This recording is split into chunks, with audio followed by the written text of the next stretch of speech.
Радио Пела, најдоброто, секогаш тука за нас. Во секој момент на денот, песната трае до крај.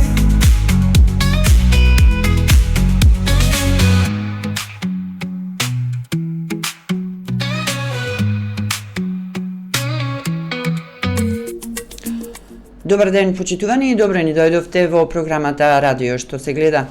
Денеска повторно ќе разговараме на актуелна тема. Верувам дека прилепчани и не само прилепчани, туку сите оние кои што се занимаваат со тутунопроизводство ќе бидат заинтересирани за она што денеска ќе го говориме, а тоа е измените и дополнувањата во Законот за тутун и тутунски производи. Ќе говориме со Кире Ристевски, председател на Сојузот на тутунски издруженија. Му посакувам добре дојде. Добар ден, поздрав до вашите гледачи и слушатели. Она што е интересно е да се каже, уште на почетокот ни останува уште месец и половина до крајот на откупот. Оваа откупна кампања се чини молскавично, помина од 19 ноември па еве досега. Верувам дека речиси целокупниот тутун е откупен, но да чуеме еве на почетокот каква е состојбата со откупот, колку има според вас реално да се откупува и дали може да се каже дека еве веќе е крај на откупната реколта? Слободно можем да кажем, веќе сме при крај за откупот на оваа реколта, така да до вчерашниот ден се купени негде околу 25.780.000 килограми со просечна цена од 419,15 денари. И на терен се останати уште многу малце количини на тутун, негде околу 200 тони, така да мислам дека и тие до крај на месецот треба да се заврши.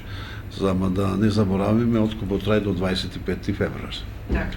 Она што треба да се напомене е дека и откупувачите се обврзани да имаат своји пунктови во одредени региони за се она што има да се дооткупи, за да може производителите да го однесат на вагите. Да, точно е. Значи, сите откупни компании се обврзани да има отворен пункт до последниот ден. И дојде до мала забуda до намалување на пунктоите ради тоа што делот од компаниите веќе ги купија одредените количини во местата кај што се договорени, кај што беа договорени количините и така да идеше до намалување на пунктоите. Меѓутоа, ќе повторам, откупот траи до 28 февруар. Така да компаниите сите договорени количини што ги има мора да се ги откупи. Меѓутоа треба да напоменам дека тие тутуни треба да бидат во кондиција, да бидат, значи, да има фабрикациона потребна вредност. Тоа значи во однос на влажноста на тутунот да биде соодветна влажност? Така е, да биде соодветна влага до 20% и да биде добро исушени. Така. Да нема влажни тутуни, од влажните тутуни му го прави проблема после понападочно чување на тутуни.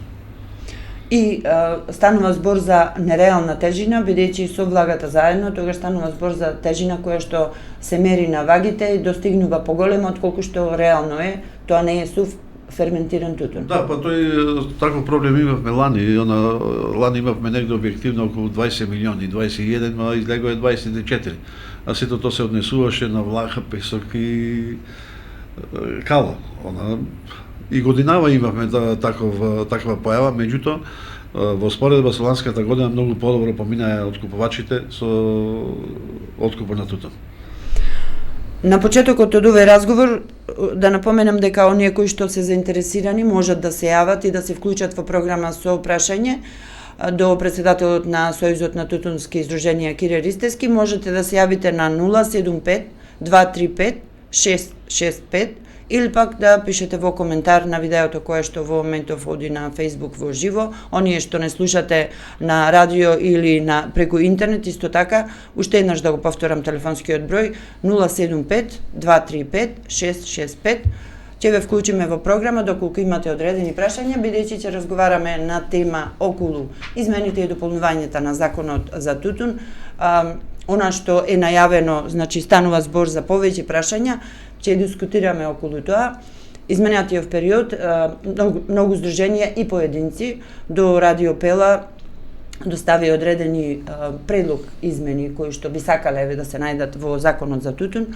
Ние сите тие ги испочитувавме и ги објавивме на нашиот портал, се дискутира, се коментира, тутунопроизводителите имаат одредени прецизни барања, станува збор во глобала кога ќе ги земеме сите тие предлози за менување на законот до онаа форма која што беше до 2018 година, но да почнеме од почеток. Она што најмногу ги интересира тутунарите е како би се формирала цената на тутунот, бидејќи и вие како Сојуз, а и другите здруженија на тутунопроизводители и земјоделци бараат при формирањето на цената Сојузот на тутунски здруженија или официјалниот представник на тутунарите да може да учествува во формирањето на цената, но не само да учествува, туку без подпис на Сојузот да не може да се формира цената за новата реколта.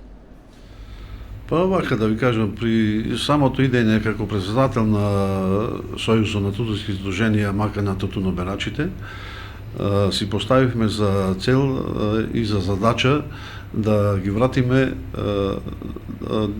законите од стариот Сојуз, односно делови што се изгубија последниве 10 години од значењето на Сојузот, значи тоа почнавме да го работиме од првиот ден на идењето на мојата функција како председател.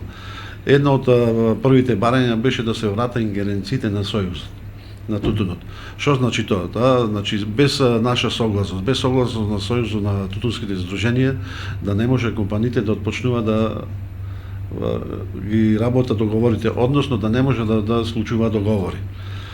И сега во новиот во делов на законот што го работиме, значи е метната оваа точка и се уште се работи, мислам до крајот на февруар месец, почетокот на март, ќе го завршиме законот за тутун во целост и ќе биде пуштен на разгледување во влада и на собрание. Оно што е интересно околу оваа точка или оваа измена, и кога беше тука министерот за земјоделство, на пресконференцијата исто така имаше и такво прашање, колку е тоа возможно, колкави се шансите, бидејќи сведоци сме дека изминативе години откупните компании без согласност на Сојузот, иако тоа, еве рековме, бидејќи има измена, не е ставено во законот, веќе од февруари ги понудуваат договорите за новата реколта. Дали новите законски измени ќе стигнат на време за да може оваа ставка со подписот од Сојузот на тутунски здруженија да се формира цената за новата реколта, ќе може да стигне на време за новата реколта и вие да имате равноправен збор со откупувачите? Па ние во моментот сега сме равноправна членка, значи на иста маса седиме и разговараме и договорот е нек имавме и посетителска група за тутун и тука добро се договоривме со откупувачите.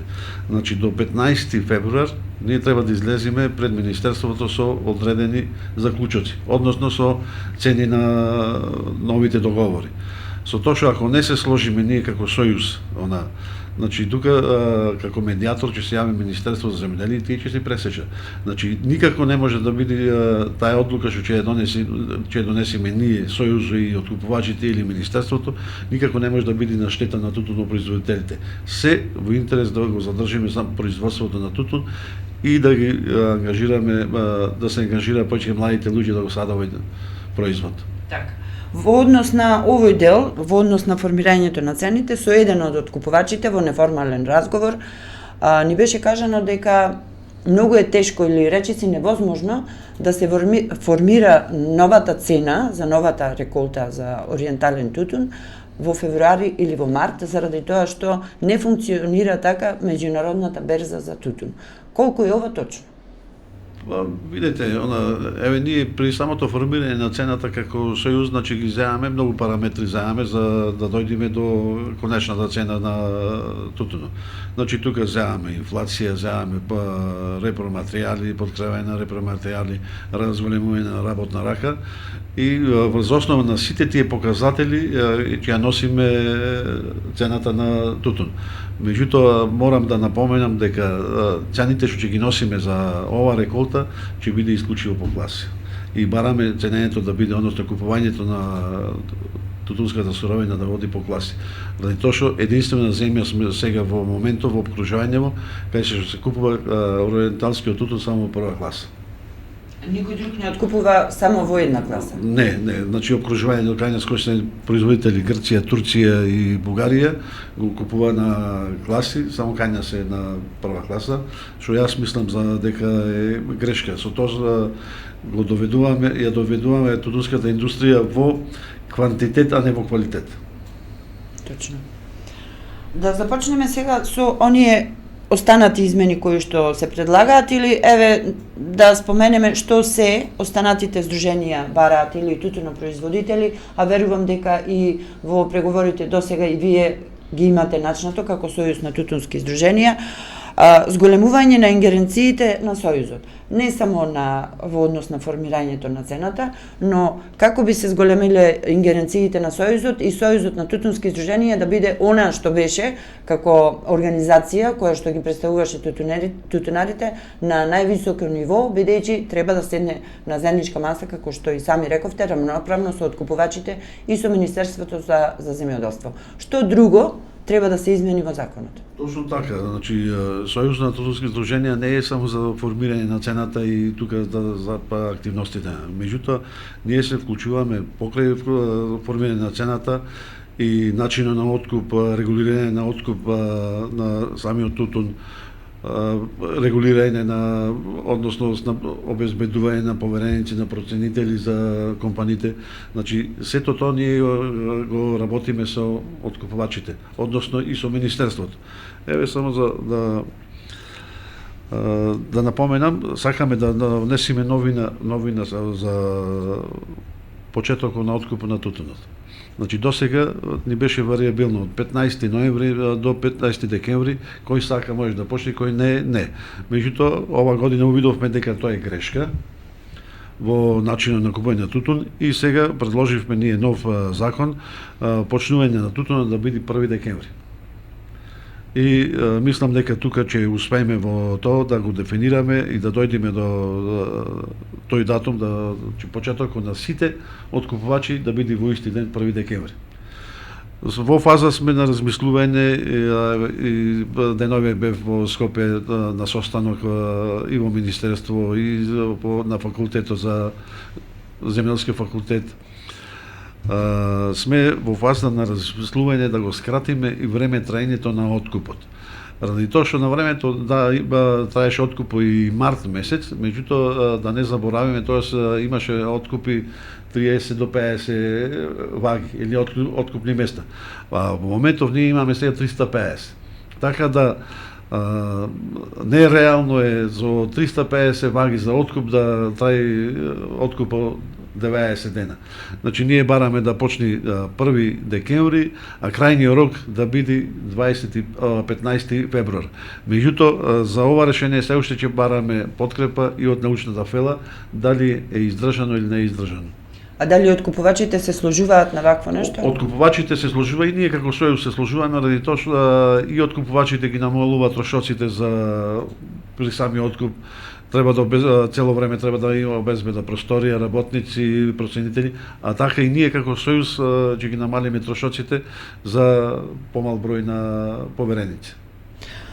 Во однос на лиценците и сите оние кои што учествуваат во самиот процес на проценка на тутунот, одредени забелешки имаат тутунарите во однос на стручноста на оние кои што работат на вагите како проценители или како повереници.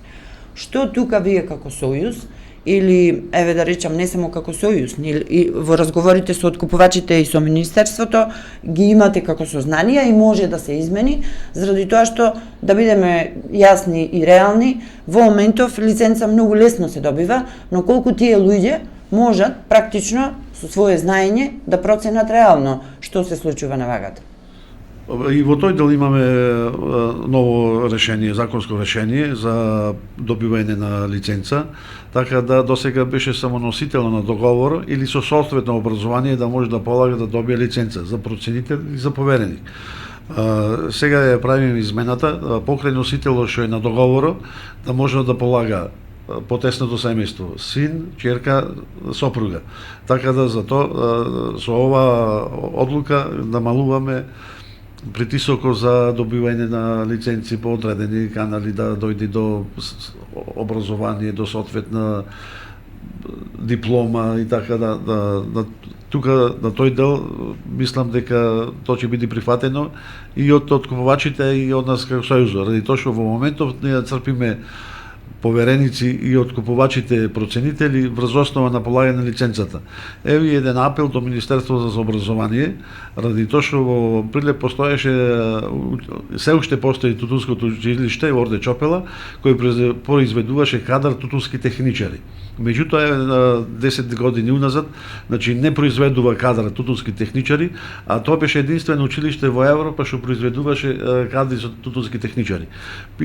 Па јас би апелирал до Министерството за образование да размисла малце бар една или две генерации да врата во училиштето тој смер, а училиштето располага со кадар кој може да извади квалитетни кадри тутунски техничари кои ќе биде и компетентни и со знаење со се да врша реална проценка на тутуно, а и тие што ќе ги брана производителите реално и со знаење, со квалитет да ги одбрана интересите на тутуно производител.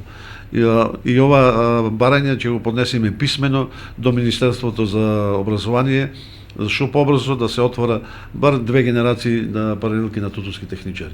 Во едно дополнение на ова прашање, колку Сојузот учествува со своји представници во комисијата за полагање за лиценца и колку е тоа возможно да имате вие своји представници таму? И тоа внесовме во новиот закон, да досега пред 10-15 години, значи Сојузот си имал представник во меѓутоа последните 10 години, 15, многу нешто се изменети, односно доведен е Сојузот на маргините, да речем, на уништување и не учествувале. Сега со ново барање бараме ние да тоа не се работи за овој сојуз, значи сите сојузи кој како што чиди да си има представник во комисијата за полагање за добивање на лиценца. Да се вратам уназад, па пред идењето на односно со завршувањето на овај последниот председател што беше со земјелски факултет. Мислите на Данчо? Данчо, Данчо, па пред него и тој беше последен председател што беше со високо образование. И до тогаш мислам дека Сојузот функционираше безпрекорно, има и сопствени простори со платени службеници, секретари, технички персонал. Меѓутоа во последните години тоа нешто се изгуби, се доведоа председатели на сојузи без образование, без големо познавање на тутунската индустрија и така да го доведоа во овој часот како сега сојузот за да многу нешта покушуваме со новиот закон да ги вратиме назад за да бидат применливи и усвоени. Што би се случило ако нема сојуз на тутунски здруженија, односно официјален представник како одредено здружение или федерација која што би учествувала и би ги бранела интересите на тутунопроизводителите? Како е ова решено во другите држави? Ако нема представници тутунарите во преговорите за тутунската индустрија, односно со откупувачите, ќе биде погубно за самите производители. Еве, ќе кажам јас што се случи за оваа година. При подпишувањето, односно пред почетокот на ова откупна реколта, имавме состаноци со сите откупувачи поединечно. И имаше компании, односно размислувањето на компаниите беше да се купува на класи и просечната цена да дојде 360 денари. Меѓутоа, јас и мојот тим, кој работевме со откупувачите, значи цврсто застанавме и кажавме дека јас имав изјави на телевизија да не сме да помисла откупувачите да го купат тутуно пониска од ланската реколта. Може да биде само повисока, а пониска не. Или рековме, ако не ги подкрепате цените на класите, тоа ќе купувате тутуно во прва класа. И во тоа успеевме и сум горд на мојот тим и јас лично, што тоа успеавме за тутунопроизводителите, за оваа реколта да му се купи тутуно во прва класа. А ако не бевме ние, како сојуз да ги браниме нивните интереси, многу тешко ќе беше за нив. Значи во случајов Потребата е голема, но ингеренциите треба да се зголемат. Апсолутно, потребата е голема. Меѓутоа, има луѓе кои не се задоволни, ради кои причини не знам. Ако во моментов има некој дека е поспособен, подобар, дека може да издействува поголема цена, подобри услови, она слободно му го стапувам местото во истиот момент. Македонија е втора во светот, мислам, или во Европа, ќе ме поправите ако грешам, по производство на ориентален тутун. Турција е прва, ние сме втора земја во светот. Производството евидентно секоја година се зголемува и тоа е еден добар раст, не нагли раст кој што може да речеме станува збор за неколку илјади тони, не станува збор за 10 и повеќе илјади тони. Најмногу што Македонија има произведен ориентален тутун, тоа е 31.000 тони тутун. Тоа е во најдобрите времиња кога постоеше само една откупна компанија, тоа беше тутунскиот комбинат Прилеп. Сега на терен имаме 10 откупувачи. Условите се изменети. Што можеме ние како држава да направиме како тутунопроизводители во услови кога младите не сакаат да работат тутун, возрастната граница на оние што го работат е 50 и над 50 години. Дали во овој момент може нешто да се направи за да се поттикнат тутунопроизводителите и младите да произведуваат тутун? Да, во секој случај може, пак се зависи од самите откупувачи и од потребата на ориенталскиот тутун во светот. Значи, колку поголема е потребата, значи ќе биде и повисока цената. Значи, чим е повисока цената и рентабилноста, но исплатливоста на садење на тутун е поисплатлива. И така да сигурно дека младите ќе останат овде да работат тутун, ради тоа што во моментов најисплатлива земјоделска култура кај нас е тутун. За 20 млади да појдат во Германија да работат да зема по 3.000 евра, тоа се негде околу 30.000 евра, со тоа што таму треба да плата кирија, храна. А тие истите овде со 2 тона тутун ќе ги земат тие 25-30.000 дома, меѓутоа ќе бидат дома. Така да, јас мислам дека ова математика, ако се направи младите производители, дека ќе почнат да го работат овој тутун. Има ли можност да се зголемува производството ако ставиме на кантар или на вага со она што Светската здравствена организација во моментов го прави, а тоа е да се намали пушењето, тутунските производи, производството да се намали, Европската унија знаеме дека не ограничува и во тој дел. И во тој дел реагиравме ние за последниот закон што е за пушење за тутун, но не се согласуваме со тоа, имаме приметби и тоа и писмено ќе доставиме за тие приметби до Министерството за здравство, кој е носител на овие промени на законот за пушење, така да мислам дека во целост нема да биде прифатливо ова решение, ради тоа што вистина ќе делува врз самата гранка на производство на тутун. Така да сакаме тоа нешто да го влечеме, односно да дојде во примена после многу години. А и на добра околност е со тоа што не сме членки на Европска унија. Се уште не сме членки и така да за дел од самото производство, од плаќањето на субвенции за тутуно, значи не сме обврзани према Европска унија и така можеме да го субвенционираме тутунопроизводството се уште во добра мера. Државата има јасна стратегија дека ќе го поттикнува тутунопроизводството, а поттикнувањето доаѓа преку субвенционирањето по килограм предаден тутун. Дали имате одредени предлози и измени во законот за тутун кои што се однесуваат на субвенциите и како би се движеле тие? Да, имаме тука предлози за субвенционирање на тутуно. Поготово ако почнеме да го зголемуваме по самото производство, односно е еден поттик за зголемување на самото производство. Така да бараме да биде зголемување на субвенцијата линеарно, односно по килограм. Да ние како Сојуз најдовме приметба за субвенцијата што ја доделува Министерството, односно државата, за површина и за зелена нафта. примедбата се состои во тоа што да имотно-правните односи кај нас не се се уште решени и дел од овие субвенции користа од производителя, дел не ги користа. И затоа ние бараме измена на исплаќање на субвенциите да биде исклучиво на произведени килограми, односно предадени килограми на тутун. Тоа било што како што е во градинарството, во производството на житни култури, каде што има субвенција, исклучиво без разлика на класите и во која класа производот е предаден, да биде само во една класа да има субвенција. Да речеме, независно колку има прва, втора, трета, се да се плаќа во... Па со тоа, со самото купување на тутуно во класи, вршиме селекција на она. Значи, првата класа, втора класа, трета класа, се разлика во цена. Значи, во тој дел го стимулираме тутунопроизводителот да произведува поквалитетен тутун. А субвенцијата да ја добија и за третата класа, и за првата класа, да биде иста сумата, односно линеарно.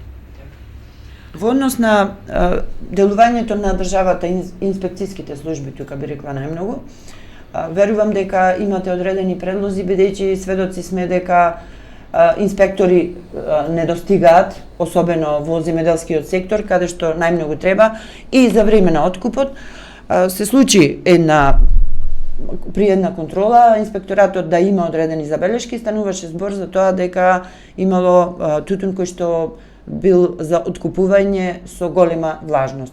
Колку државата преку инспекторатот може да делува да се стави во ред тутунопроизводството при откупот. Од една страна. Од друга страна, колку компаниите можат да делуваат со едуцирање, со информирање на тутунопроизводителите да може да се произведува квалитетен тутун. Па први, јас овој проблем ми го насочил кон компаниите. Тие се што треба да си го воведа правилата на игра на купување на тутуно. И овие проблеми што се настанати се врз, да не речам, да не бидам погрешно сватен дека сета вина е во компаниите, меѓутоа 80% е вината е кањев. Тие прифатија таков начин на купување на тутун. И сега, за да го вратиме тоа нештото да биде во нормала, компаниите треба да ги примена законите и начините на купување на тутун. Значи, со законот, само да напоменам дека единствена култура која е регулирана со закон е тутуно. Значи, од производство на семка до продажба, односно до извоз. Значи, нема друга култура која е така регулирана. И врз основа на сите тие закони, ако ги пременуваат купувачите и производителите, тутунската индустрија ќе биде многу пореално платена и поисплатлива и за компаниите, меѓутоа и за тутунопроизводителите. Каде е тука бенефитот на откупните компании што не го прават тоа или не го применуваат? Пред 10 или 20 години секогаш имаше представници од откупната компанија што доаѓа, контролираа до каде е производството, зборувам контролирање уште додека е тутунот на нива. И се сеќавам дека, ајде да не речам, пред 30-40 години за време од Југославија, се знаеше која површина е засадена со тутун. Се броја и страковите од тутунското растение. Зошто тие контроли сега не се прават?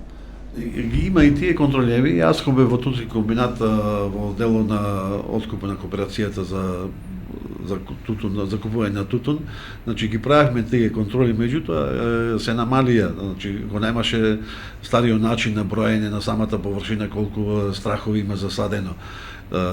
Тие контроли се изгубија ради воведување на техниката, на компјутерите.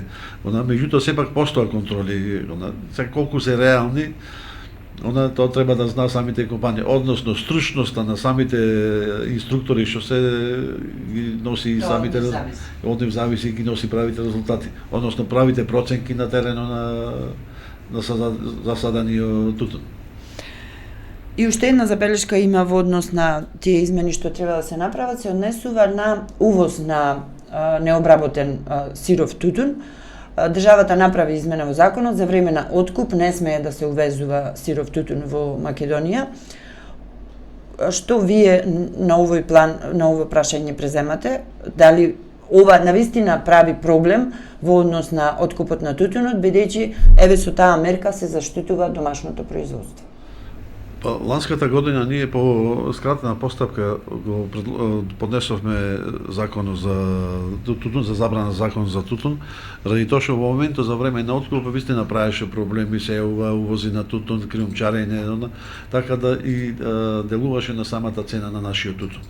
И затоа ние донесовме закон, она забрана за увоз на тутун, дури трае откуп, односно од 15 ноември до 28 февруари. И мислам дека со тоа е регулирано. Има барања од некои издруженија, познавачи на тутун, непознавачи, не знам, да има забрана да скроз, значи воопшто преку цела година. Тоа е мешање на трешно уредување на самата компанија. Значи ние како сојуз или како држава не можеме ние да му се мешаме во компаниите за после тоа да не може да вклучува договори. А инаку, кој би бил интересен да увезува на тутун кога обкружувањето кај нас е далеку помало производство до него ние. Еве само за илустрација, за ова година Бугарија има 3.700.000 килограми тутун на ситнолистен тутун. Грците има негде околу 5,5 милиони. А тие беа втори и трети земји во светот по производство. Турција, истото е, Турција ги има зголемување, лани има 60 годинава, има 80 милиони. Меѓутоа тие таму си се заштитија, државата си се заштити за самото производство. 40% од нивното производство си го остава во сопствената држава за производство, нивни потреби. И со тоа си го заштитува производството. Така да, после завршување на откупот, не гледам причина зашто да има забрана за увоз на тутун. И ако има после ово завршување на откупот, само тоа има бенефит државата и компанијата, не да речем до намалување на нашата цена на тутун. Значи да расчистиме, не станува збор за сиров тутун кој што се зема или се по легален или нелегален пат од одредени производители од соседните земји, па се продава на ваги туку станува збор за сиров тутун кој што компаниите мораат да го увезат за да можат да го дообработат и да го извезат од Македонија.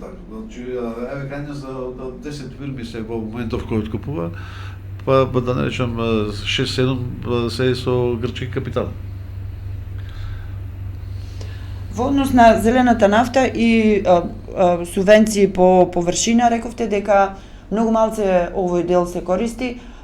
Има ли расположение кај Министерството за линеарна субвенција, за да може да сите производители да добијат одреден бенефит од државата во однос на количество на произведен тутун, бидејќи и производителите рака на срце реагираат дека многу малци ја користат таа субвенција за зелена нафта и некогаш се исплаќа и со задоцнување. Има ли шанса ова линеарно субвенционирање да се добие?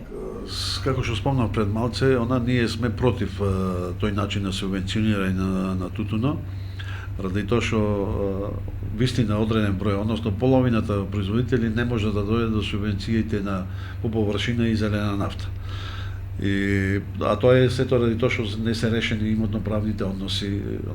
И се случува, јас како производител на тутун да садам туѓа нива, да не можам да ја пријавам, а газдата на нивата си ја пријавува и правата субвенција оди кај него, не кај мене како производител.